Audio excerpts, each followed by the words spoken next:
Welcome to GB Krisha aari designer.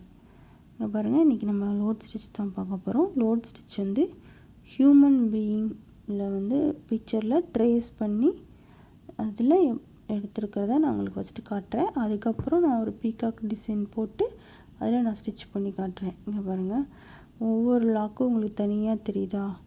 உண்மையாக ரியலாக ஒரு ட்ரெஸ் போட்ட மாதிரியே இருக்குது பாருங்கள். இந்த த்ரெட்டு ஸ்டிச்சிங்கில் அவ்வளோ அழகாக இருக்குது. உங்களுக்கு மேலே இருக்க அந்த மெரூன் கூட அது த்ரெட்டு திக்காக இருக்கனால உங்களுக்கு ஓவர்லேப் ஆன மாதிரி தெரியலாம். பட் இல்லை, அது லைனாக தான் இருக்குது, ஓவர்லேப்லாம் ஆகலை. அது கீழே இருக்கிற அந்த பிங்க் கலர் இருக்குல்ல, பிங்க் கலர் த்ரெட்டை பார்க்கும்போது உங்களுக்கு தெரியும். ஒவ்வொரு ஸ்டிச்சுக்குமே லாக் வந்து அவ்வளோ கிளியராக இருக்கும் பாருங்கள். அந்த குட்டி குட்டி லாக் தெரியுதுங்களா? லாங் செயின் ஸ்டிச் போட்டு நம்ம லாக் போட்டு எடுக்கிறோமா லோட் ஸ்டிச்சு, அது பாருங்கள் உங்களுக்கு கிளியராக தெரியும் லாக்கு. இப்போ இதில் வந்து நம்ம எப்படி வந்து பீகாக் டிசைனில் போடுறோம், எப்படிலாம் பண்ணுறோம் அப்படிங்கிறத பார்க்கலாம் வாங்க. இந்த ஸ்டிச் வந்து ஃபஸ்ட்டு நான் பீகாக் டிசைன் வந்து ட்ரேஸ் பண்ணி எடுத்துக்கிட்டேன். உங்களுக்கு என்ன டிசைன் வேணுமோ அதை ட்ரேஸ் பண்ணி எடுத்துக்கோங்க. ட்ரேசிங் வீடியோ அப்லோட் பண்ணியிருக்கேன். ஃபோன்லேருந்து எப்படி ட்ரேஸ் பண்ணி நம்ம பண்ணுறதுங்கிறத பிரிண்ட் அவுட் எடுத்து கூட நம்ம ட்ரேஸ் பண்ணலாம். இங்கே பாருங்கள், இதுக்கு வந்து நான் பீகாக்குக்கு வந்து ஃபஸ்ட்டு அந்த ஹெட் பார்ட் மட்டும் செயின் ஸ்டிச் போட்டு அவுட்லைன் போட்டாச்சு. இங்கே பாருங்கள், செயின் ஸ்டிச் போட்டாச்சு. இப்போ கீழே உள்ள ஸ்பேஸை நம்ம லோட் ஸ்டிச் போட்டு அதில் ப்ராக்டிஸ் பண்ணுறோம். ஏற்கனவே நம்ம லோட் ஸ்டிச் எப்படி பண்ணுங்கிறத ஷார்ட்ஸில் போட்டிருக்கோம். இந்த பட்டன் ஹோல் ஸ்டிச்சு, இந்த செயினு, நாட்டு, இது எல்லாமே நீங்கள் வந்து ப்ராக்டிஸ் பண்ணிங்கன்னா லோட் ஸ்டிச் ஈஸியாக இருக்கும். இப்போ நான் கீழே உள்ள பாட்டை வந்து ரெண்டாக பிரிக்கிறேன். இவ்வளோ அகலமாக இருக்க பாட்டில் வந்து நம்ம லோட் ஸ்டிச் போடக்கூடாது. ஸோ நான் ரெண்டாக பிரித்து அதில் ஸ்டிச் எப்படி போடுறதுன்னு பார்க்கலாம். நாங்கள் மேலேருந்து நான் ஸ்டார்ட் பண்ணும்போது ஒரு மாதிரி நீட்டாக வராதுன்னு எனக்கு தோணுச்சு. அதனால் நான் கீழேருந்து நான் லோட் ஸ்டிச் ஸ்டார்ட் பண்ணுறேன். இங்கே பாருங்கள், நான் இந்த பக்கம் லாக் போட்டு அங்கே போய் அந்த நெக்ஸ்ட்டு உள்ள இந்த பக்கம் வந்து ஒரு லாங் செயின் ஸ்டிச் போட்டு எடுத்துகிட்டு வந்து மறுபடியும் இந்த சைடு ஒரு லாக் போட்டு மறுபடியும் அந்த சைடு லாங் செயின் ஸ்டிச் கொண்டு போயிட்டு ஒரு லாக் போடுறோம். இதுதாங்க இதோட ப்ராசஸ். லோட் ஸ்டிச்சோட ப்ராசஸ்ஸே இதுதான். ஒரு லாக் போடுறோம், லாங் செயின் ஸ்டிச் கொண்டு வரோம், இந்த சைடு லாக் போடுறோம். ரெண்டு சைடுமே லாக் இருக்கணும். அப்போ தான் வந்து நீட்டாக இருக்கும், ஃபினிஷிங்காக இருக்கும். இப்போ நம்ம வந்து ஸ்ட்ரைட்டாக கொண்டு போனால் நல்லாயிருக்கும். அதை விட ஒரு க்ராஸாக லோட் ஸ்டிச் கொண்டு போகும்போது பாருங்கள், இந்த சைட்லேருந்து நான் வந்து ஒரு மாதிரி க்ராஸாக இப்போ வந்து ஸ்டார்ட் பண்ணி கொண்டு போகிறேன். ஸ்ட்ரைட்டாக லோட் ஸ்டிச் போடுறத விட இந்த மாதிரி க்ராஸாக போடும்போது நல்லா லுக்காக இருக்கும். பாருங்கள், எப்படி அப்படியே க்ராஸாக கொண்டு போகணுன்னா நீங்கள் வந்து ஓவர்லேப்பும் ஆகக்கூடாது. ஓவர்லேப் ஆகிற மாதிரி இருக்குது. இப்போ நான் ஒரு த்ரெட்டு மேலே இன்னொரு த்ரெட்டு போகிற மாதிரி தாங்க எனக்கு வருது ஸ்டிச்சுனா. இன்னொன்று பக்கத்தில் ஒரு குட்டியாக லாக் போட்டு, அதாவது செயின் மாதிரி குட்டியாக போட்டு அப்புறம் இங்கிட்டு க்ராஸாக கொண்டு வாங்க. உடனே வந்து நீங்கள் லாக் இந்த பக்கம் அப்படியே எடுத்து என்னால் வரல அப்படின்னா கொஞ்சம் பக்கத்தில் தள்ளி லாக் போட்டு நெக்ஸ்ட்டு ஸ்டிச்சிங்கை கொண்டு வரும்போது உங்களுக்கு ஒன்று மேலே ஒன்று லூப் மாதிரி ஆகாது, ஓவர்லேப் ஆகாது. பாருங்கள், அப்படியே நான் சைடில் கொண்டு வரேன். இந்த மாதிரி நூல் வந்து உங்களுக்கு கட் ஆகும், நூல் வந்து தீந்துடும், இல்லை நாட்டு போடும்போது கட் ஆகலாம். இந்த மாதிரி நிறைய ப்ராப்ளம் லோட் ஸ்டிச் போடும்போது வரும். அது ஒன்றும் பிரச்சனை இல்லை. அது கீழே வந்து த்ரெட் இருக்குது அப்படின்னா நீங்கள் வந்து ஒரு மாதிரி திரியாக வருது, நான் லோட் ஸ்டிச் போடும்போது த்ரெட்டில் வந்து நீடில் வந்து த்ரெட்டு மாட்டி த்ரெட்டு வந்து திரியாக வருது அப்படின்னா நீங்கள் அதோடு லாக் போட்டுட்டு கீழேருந்து மறுபடியும் ஒரு த்ரெட் எடுத்து, அதாவது நியூவாக ஒரு த்ரெட்டு நாட் போட்டு எடுத்து நீங்கள் மறுபடியும் ஸ்டிச்சை ஸ்டார்ட் பண்ணலாம். உங்களுக்கு வந்து உடனே வந்து எல்லா ப்ராக்டிஸும் பண்ணாலுமே உடனே உங்களுக்கு வந்து த்ரெட்டு கட்டாகாமலாம் வராது. நம்ம எவ்வளோ ப்ராக்டிஸ் பண்ணாலும் த்ரெட்டு வந்து உங்களுக்கு கட் ஆகலாம், அடிக்கடி கட் ஆகாது, ரேர் தான். லோட் ஸ்டிச் நீங்கள் வந்து ஸ்டார்டிங் பண்ணும்போதே அதை ப்ராக்டிஸ் பண்ணும்போதே அடிக்கடி கட் ஆகும். ஏன்னா லோட் ஸ்டிச் வந்து நம்ம வந்து லாக் போட்டு அந்த சைடு இழுத்து கொண்டு போய் இன்னொரு லாக் போடும்போது கண்டிப்பாக கட் ஆகிறதுக்கு நிறைய சான்ஸ் இருக்குது. அது நீங்கள் வந்து பேனிக் ஆகாமல் மறுபடியும் ஒரு நாட் மாதிரி போட்டுட்டு ஃபினிஷ் பண்ணிட்டு இன்னொரு த்ரெட் எடுத்து நீங்கள் கன்டினியூ பண்ணலாம். இங்கே பாருங்கள், அப்படியே ஒரு சைடாக கொண்டு போகிறோம். ஸ்ட்ரைட்டாக கொண்டு போனோம்னா அந்த மேல் இருக்க பீகாக் டேர்னிங் வந்து கழுத்தோட டேர்னிங்கில் வந்து நமக்கு வந்து கொண்டு போக முடியாது. ஸோ கொஞ்சம் கொஞ்சமாக உங்களுக்கு கொண்டு போகிறோம்.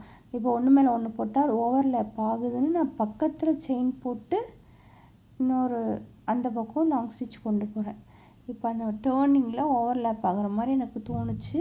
ஸோ நான் பக்கத்தில் ஒரு செயின் ஸ்டிச் மாதிரி கொடுத்து அந்த பக்கம் நான் ஒரு ரோட் ஸ்டிச் போடுறேன். புரிஞ்சிருக்குன்னு நினைக்கிறேன். இங்கே பாருங்கள், உங்களுக்கு அந்த இடத்துல போட்டால் உடனே ஓவர்லேப் ஆகுதுன்னா நீங்கள் பக்கத்தில் ஒரு செயின் ஸ்டிச் போட்டுருங்க, ஓவர்லேப் ஆகாது. அப்படியே நான் வந்து ஃபுல்லாக இந்த ஒன் சைடு மட்டும் இந்த கலர் த்ரெட்டில் கொடுத்து ஒன் சைடு முடிச்சிடுறேன். நெக்ஸ்ட்டு உள்ள சைடு வந்து நான் வேறு ப்ளூ கலரில் கொடுத்து முடிச்சிருப்பேன். உங்களுக்கு வந்து இதை ஃபுல்லாக வந்து நீட்டாக முடிச்சுட்டு ஓவர்லேப் ஆகாமல் முடிச்சுட்டு என்ன பண்ணுறோன்னா அவுட்லைனில் வந்து இதே த்ரெட்டில் நம்ம செயின் ஸ்டிச் கொடுக்கணும்.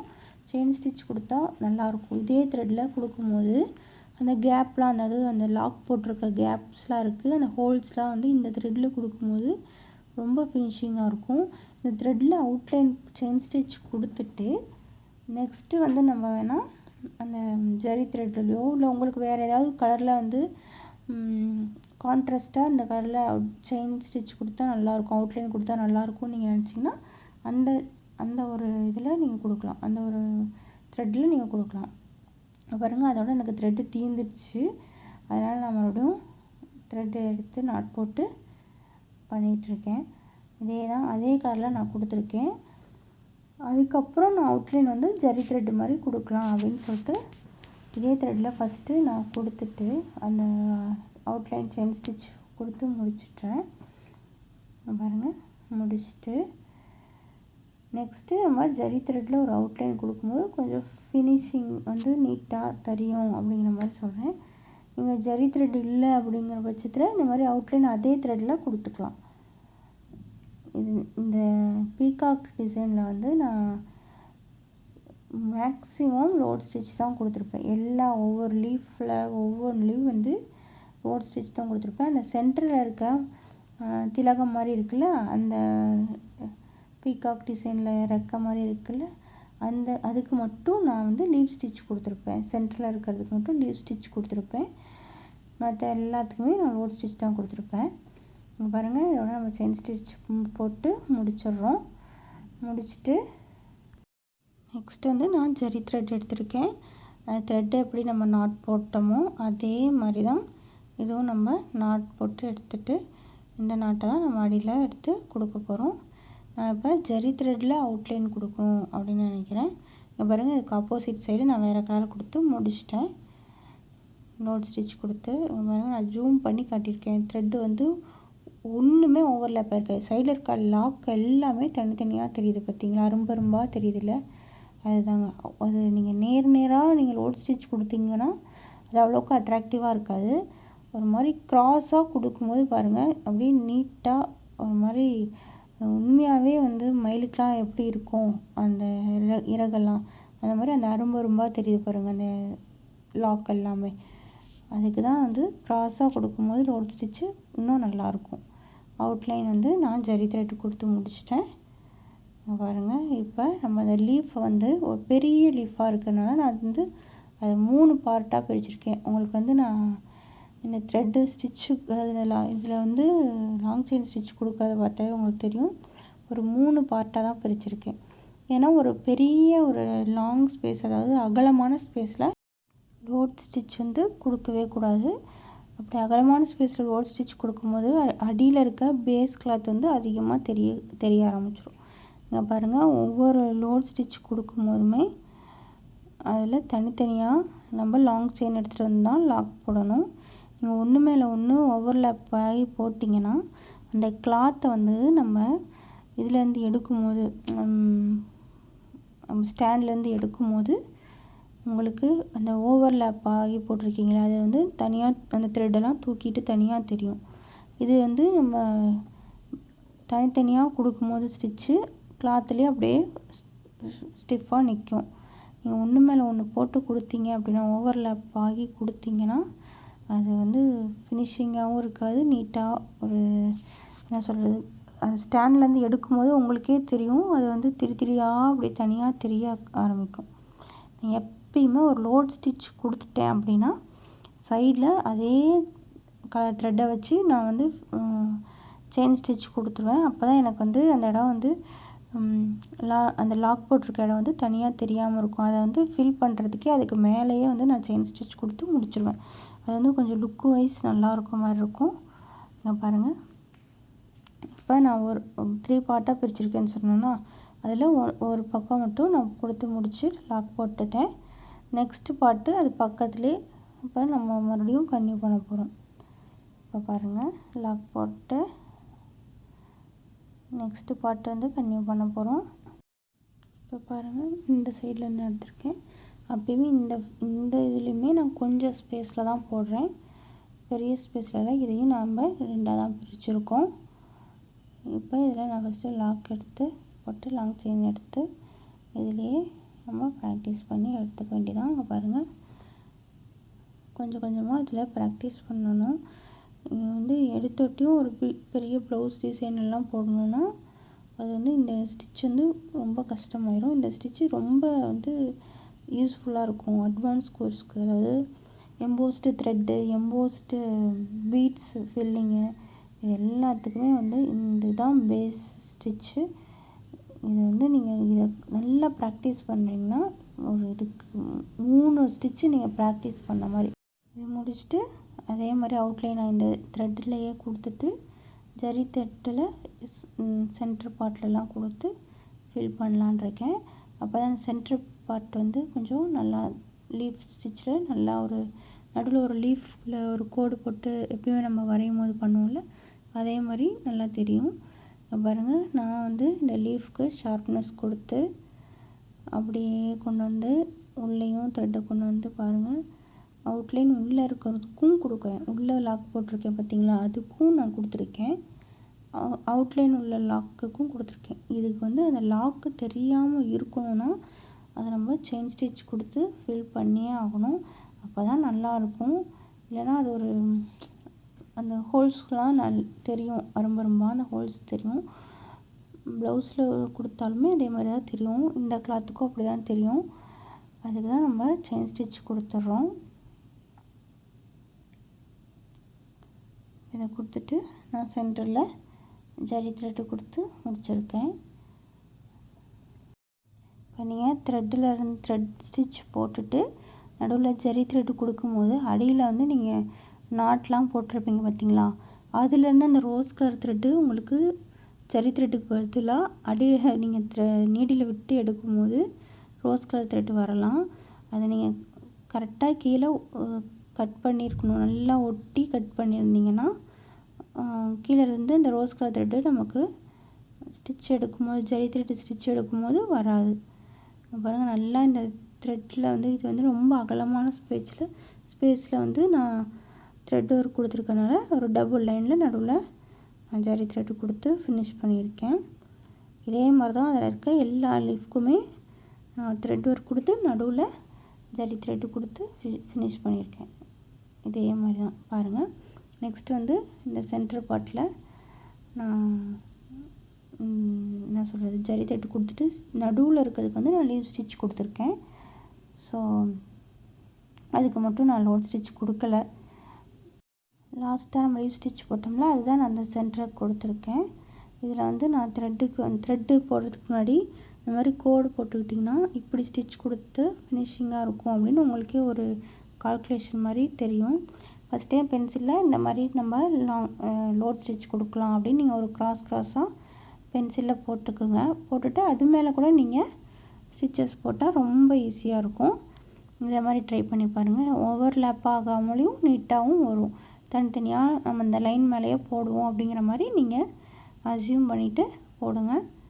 நீங்கள் பாருங்கள், இதில் நம்ம போட்டுட்டு இதே மாதிரி தான் அவுட்லைன் செயின் கொடுக்க போகிறோம். அதே த்ரெட்டில் தான் நம்ம அவுட்லைன் செயின் கொடுக்க போகிறோம்.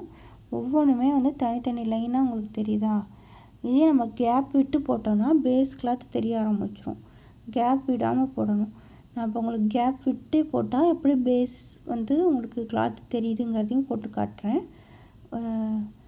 அதுக்கு வந்து பேஸ் தெரிஞ்சாலும் இப்போ ப்ளவுஸில் வந்து நம்ம வேறு கலரில் நம்ம கொடுக்கும்போது, இப்போ இதுலேயே நம்ம ரெட் கலர் கொடுக்குறோம், அடியில் இருக்க ஒயிட் கலர் தெரிஞ்சால் எப்படி இருக்குங்கன்ட்டு பாருங்கள். இப்போ வந்து நான் ப்ளூ கலரை வந்து கொடுக்குறேன். இந்த ப்ளூ கலர் லீஃபில் வந்து பார்த்திங்கன்னா அங்கங்கே நான் கேப் விட்டு ஒரு சின்னதாக கொஞ்சம் கேப் விட்டு கொடுத்துருக்கேன் பாருங்கள். இதில் வந்து உங்களுக்கு ஃபினிஷிங்காகவே தெரியாது. அதில் வந்து உங்களுக்கு த்ரெட்டு அவ்வளோ கேப்பாக தெரியும். சரி, அந்த பேஸ் வந்து நல்லா உங்களுக்கு அந்த ஒயிட் கலர் தெரிஞ்சு ஒரு மாதிரி ஃபினிஷிங்காகவே இல்லை பாருங்கள். இதுக்கு வந்து நம்ம அவுட்லைன் கொடுக்கும்போது கூட அட்ஜஸ்ட் பண்ணி கொடுத்துடலாம். உங்கள் சப்போஸ் நீங்கள் போடும்போது தெரியாமல் இந்த மாதிரி கேப் இருந்துச்சு அப்படின்னா, நீங்கள் அவுட்லைன் செயின் ஸ்டிச் கொடுக்குறீங்கல்ல, அப்போ நீட்டாக கொடுக்கும்போது உங்களுக்கு அது வந்து ஃபினிஷிங்காக தெரியும். அதை வந்து அட்ஜஸ்ட் பண்ணி அதில் நம்ம செயின் ஸ்டிச் அந்த கேப்பெல்லாம் நம்ம கொடுத்தோம் அப்படின்னா நல்லா நீட்டாக தரும். இப்போ பாருங்கள், கீழே இருக்க ப்ளூ கலர் நம்ம போட்டு காமிச்சோம்ல, அதில் பாருங்கள் உங்களுக்கு வந்து அந்த கேப் தெரியாத மாதிரி நான் செயின் ஸ்டிச் கொடுத்துருக்கேன். இப்போ இந்த ரெட் கலரில் வந்து நம்ம தனித்தனியாக எடுத்து போட்டு கேப் இல்லாமல் அரும்பரும்பாக தனியாக நீட்டாக ஒரு லைன்ஸ், ஒரு ஸ்கேல் வச்சு லைன் போட்டால் எப்படி இருக்குமோ அந்த மாதிரி லைனாக கொடுத்துருக்கனால நமக்கு அது வந்து ரொம்ப நீட்டாக தெரியுது. அதே நம்ம கேப் விட்டு கொடுத்தோன்னா அந்த இடம் உங்களுக்கு காமிச்சு பார்த்திங்கன்னா ப்ளூ கலர் நம்ம லீஃப் போட்டோம்ல, அதில் எப்படி கேப் தெரிஞ்சு அந்த மாதிரி நீட்னஸ்ஸே இல்லாமல் இருக்கும். அப்படி இல்லைனாலும் நம்ம செயின் ஸ்டிச் போட்டு கவர் பண்ணிக்கலாம். அதுக்கு பிறகு நம்ம இப்போ போடும்போதே நம்ம நீட்டாக கேப் இல்லாமல் போட்டோன்னா நல்லாயிருக்கும். அதே மாதிரி க்ராஸாக லோட் ஸ்டிச் கொடுத்தா தான் அதுக்கு வந்து நல்லா ஒரு ஃபினிஷிங்காக தெரியும். நம்ம லோட் ஸ்டிச்னால் க்ராஸாக இருக்கணும், அப்போ தான் நீட்டாக இருக்கும். இது மாதிரி லைனாக நேராக போட்டிங்கன்னா அது வந்து நல்லா இருக்காது. இந்த லோட் ஸ்டிச் நீங்கள் போடுறதுனால என்ன பெரிய கேப்பெல்லாம் வந்து சீக்கிரமாக ஃபில் பண்ணிடலாம். இது ஃபுல்லாக நம்ம செயின் ஸ்டிச் போடும்போது ரொம்ப நேரம் எடுக்கும். இதுலேயே நம்ம லோட் ஸ்டிச் கொடுத்தனால ரொம்ப சீக்கிரமாக போடணும். இதுதான் இதுக்கு வந்து ரொம்ப இது த்ரெட் ஒர்க்குக்கு வந்து இந்த லோட் ஸ்டிச் ரொம்ப யூஸ்ஃபுல்லாக இருக்கும். சீக்கிரமாக வந்து ஃபில்லிங் பண்ணிக்கலாம், அந்த ஸ்பேஸை வந்து ஃபில் பண்ணிக்கலாம் இந்த லோட் ஸ்டிச் கொடுத்து. இப்போ வந்து நான் செயின் ஸ்டிச் விளக்கம் போல் போட்டு நம்ம ஃபினிஷ் பண்ணுறோம். அப்புறம் உங்களுக்கு ஜூம் பண்ணி காட்டுறேன். அதை ஒட்டியே லோட் ஸ்டிச் ஒட்டியே நம்ம செயின் ஸ்டிச் கொடுத்து ஃபினிஷ் பண்ணிடுறோம். இந்த லோட் ஸ்டிச் வந்து எப்பயுமே வந்து ஒரு சின்ன ஸ்பேஸில் தான் போடணும். மறுபடியும் அதுதான் சொல்கிறேன். நீங்கள் பெரிய அகலமான ஸ்பேஸில் போடணும் அப்படின்னா அதை வந்து 2 பார்ட்ஸாக பிரித்து அதை வந்து நீங்கள் வேணால் ஃபில் பண்ணலாம். நீங்கள் வந்து இதை வந்து இந்த ஸ்பேஸில் தான் யூஸ் பண்ணணும் அப்படிங்கிறத வந்து நீங்களாக பிரிச்சுக்கணும். அது இவ்வளோ பெரிய டிசைனாக இருக்குது, இவ்வளோ பெரிய லீஃபாக இருக்குது, இதில் எப்படி நம்ம லோட் ஸ்டிச் போடுறதுன்னு யோசிக்காமல் நீங்களாக அதை வந்து 2ஆக பிரித்து அதாவது செயின் ஸ்டிச் மாதிரியே நீங்கள் காட்டலாம். நீங்கள் இந்த லோட் ஸ்டிச்சே நான் இந்த டிசைனில் நான் எந்தெந்த ஸ்பேஸில் போட்டிருக்கேங்கிறத நீங்கள் வாட்ச் பண்ணியிருந்தீங்கனாலே தெரியும். இந்த மாதிரி சின்ன லீஃப்லேயும் நான் யூஸ் பண்ணியிருக்கேன் லோட் ஸ்டிச்சு. அந்த குட்டி குட்டியாக இருக்க ஸ்பேஸ்லேயும் நான் யூஸ் பண்ணியிருக்கேன். அந்த லீஃப் மாதிரி அரும்பரும்பாக இருக்க லீஃப்லேயும் நான் யூஸ் பண்ணியிருக்கேன். அதுக்கப்புறம் நான் மயிலோட நெக்கில் வந்து நான் யூஸ் பண்ணியிருக்கேன். அப்புறம் பார்த்திங்கன்னா ஒரு பெரிய லீஃபை நான் 3ஆக பிரித்தும் நான் யூஸ் பண்ணியிருக்கேன். அது மாதிரி நீங்கள் கரெக்டாக எந்த ஸ்பேஸில் வேணால் இதை யூஸ் பண்ணலாம். இதை நீங்கள் செயின் ஸ்டிச்சுக்கு பதிலாக இதை யூஸ் பண்ணும்போது நமக்கு டைம் ரொம்ப சேவ் ஆகும். செயின் ஸ்டிச்சு யூஸ் பண்ணலாம், அவங்களுக்கு டைம் குறிப்பிட்ட டைம் தான் இருக்குன்னா நீங்கள் இந்த லோட் ஸ்டிச்சை யூஸ் பண்ணலாம். இது மாதிரி ஒரு லைன்ஸ் போட்டு அது மேலே நீங்கள் ப்ராக்டிஸ் பண்ணிங்கன்னா ரொம்ப ஈஸியாக இருக்கும். ஃபஸ்ட்டு நீங்கள் அந்த மாதிரி லைன்ஸாக போட்டு நீங்கள் ப்ராக்டிஸ் பண்ணுங்கள். அதுக்கப்புறம் நீங்களாகவே வந்து லைன்ஸ் போடாமல் ப்ராக்டிஸ் பண்ண கற்றுக்கலாம். இதாங்க ஓவராலாக வந்து ஃபினிஷ் பண்ண பிக்சர். நீங்கள் பார்த்தீங்கன்னா நீட்டாக பாருங்கள், அவுட்லைன் கொடுத்துருக்கேன். சப்ஸ்கிரைப் பண்ணாமல் இருந்தீங்கன்னா சப்ஸ்கிரைப் பண்ணிக்கோங்க. லைக் பண்ணுங்கள், கமெண்ட் பண்ணுங்கள், ஷேர் பண்ணுங்கள். இது வந்து நீங்கள் சேவ் பண்ணி வச்சுட்டிங்கன்னா கூட உங்களுக்கு யூஸ் ஆகும். ப்ராக்டிஸ் பண்ணுங்கள். தேங்க்யூ.